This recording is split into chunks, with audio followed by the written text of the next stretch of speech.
Universe খুবই রহস্যময়, সেটা তো আমরা সবাই জানি।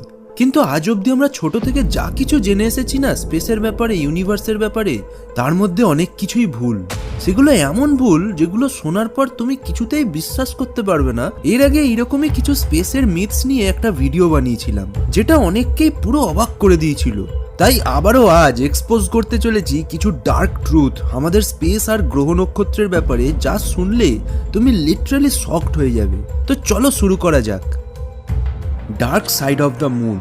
অনেকেই বিশ্বাস করে যে চাঁদের একটা ডার্ক সাইড আছে, মানে অন্ধকার দিক আছে। কিন্তু বলে রাখি, আসলে চাঁদের কোনো ডার্ক সাইড নেই। আর এটা আমি যখন জানতে পারি তখন আমিও পুরো অবাক হয়ে গিয়েছিলাম। অ্যাকচুয়ালি আমাদের চাঁদ পৃথিবীর সাথে টাইডালি লকড, মানে এটা সেম স্পিডে রোটেট করে যে স্পিডে আমাদের চারদিকে ঘোরে। মানে খুবই সিম্পল, চাঁদের একটা সাইড সব সময় আমাদের দিকেই মুখ করে থাকে, মানে এ লাট্টুর মতো নিজের অক্ষের চারদিকে